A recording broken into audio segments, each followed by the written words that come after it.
Good evening. It's dinner time again. And tonight, as you can see, soup night. Kasi, ang biyanan ko ay nagluto. So, syempre, mag-isa lang siya sa bahay niya. Kaya, ito kami taga-ubos. Ngayon, siguro, we are guessing. This is chicken soup. She bought a whole chicken, roasted whole chicken, when is it? Yesterday. Yesterday. Hindi niya siguro naubos kasi mag-isa lang naman siya. Kaya, eto, nilagay niya sa soup. Which is good. Hindi masayang. Shredded all the breast up by the look of it. There you are. Look at that. Shredded chicken. It's the breast. When we were there at her place yesterday, she served us the wings and the Legs, legs. drumsticks. And this is home, fresh, heated garlic bread. Hindi ko nga kailangan ng ano. I don't need it actually. The bread.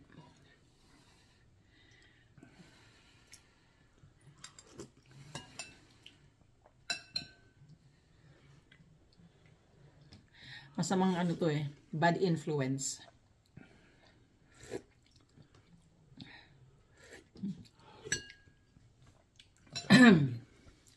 Lots of chicken powder.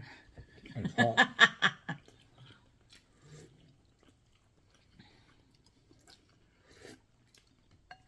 Talaga lang sa paglalagay ng mga ganyan ano, chicken powder, mga beef cube, mga ganon, mga cubes.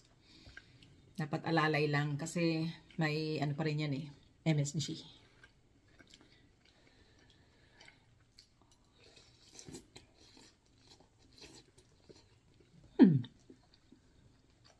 No, hot, very hot though. It was boiling. I was washing the dishes and I forgot. It was boiling. I was only going to heat it up. Kasi kanina pa to nandito. Kanina pa niya kinuha sa bahay ng biyanan ko. So, ininit ko para minute naman. Inabutan ng pagkulo. Nakalimutan ko habang ako'y naghuhugas ng mga hugasin.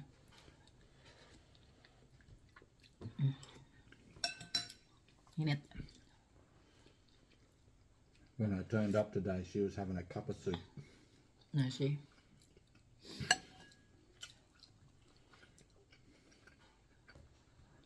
Mag-isa lang siya sa bahay, guys. And she is already 86 years old. Can still cook. Does her own washing. Washing machine naman. Pero, siya lahat. May pumupuntang tagalinis ng bahay. Kasi, dito sa Australia, ano talaga dito? Norm dito ang mga matatanda na naiiwan ng sila-sila na lang or mag-isa na lang siya sa bahay niya. Kasi karaniwan sa kanila ayaw pumunta sa nursing home. So, mom is, yes, she has diabetes. She's old. But she's not sick enough to go to a nursing home and she won't go.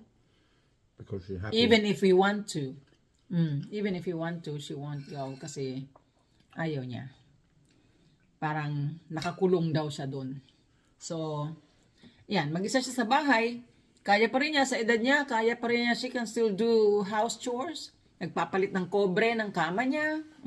Kapag minsan, kapag wala siya sa ano, yung bang nanghihina siya, wala, parang may nararamdaman siya hindi maganda. She would call us, she would call my husband, and we will go there and help her out. So, yun. Tapos, may garden siya, may maliit siyang garden. Yung nakita ninyong ano niya, last year ba yun na pinost ko na lemon tree? Yun, sa bahay niya yun. If you go back in the old videos, you'll see her do the quick step. Inano ko rin yun siya na sayaw ng TikTok.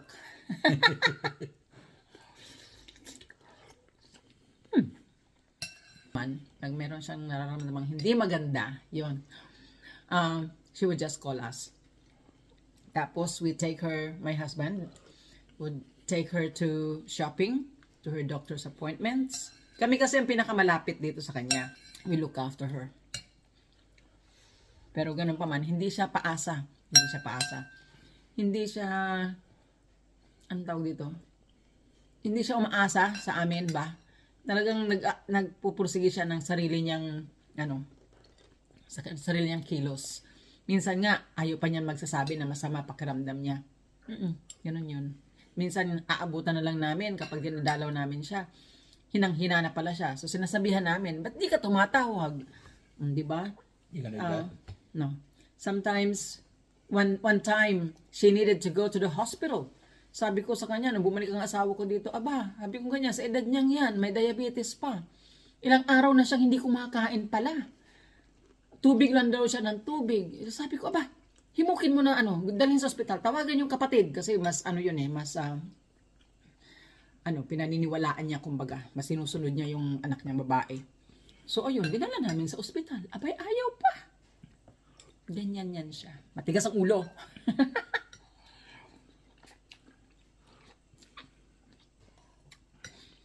Siya yung kasama namin sa pag kumakain kami sa labas, ganyan. Ang nakakaano lang dyan is kapag kumakain kami sa labas, ang gustong-gusto niya, naglilibre siya. Siya ang magbabayad. Nakikipag-agawan kami sa kanya. Ganyan siya. Bait. Sana ay, humaba pa ang kanyang buhay at maging malakas siya. Na kasi, may kaartihan din kasi sa katawan. Gusto pa mag-diet, gusto pa na magpa-sexy. Ayaw niya na mataba siya, kasi doon yung mga laylay niya dito sa braso, ganyan. Yung mukha niya, ipapabanat daw niya, pupunta raw siya sa Pilipinas, sasama daw siya sa akin para facelift. At saka patanggal yung laylay sa braso. Napaka-vain niya. Maganda naman kasi talaga. Pero at her age, talagang iniisip niya pa rin yung kanyang itsura. Weekly yan every Thursday. Nagpupunta ng parlor yan para lang magpaset ng buhok. O, di ba? Maliligo na yan siya.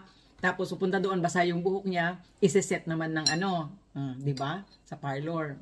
Gusto niya yung ganyan. Kahit pag uwi niya, uupo lang din naman siya sa kanyang upuan at mapipipili naman yung kanyang buhok.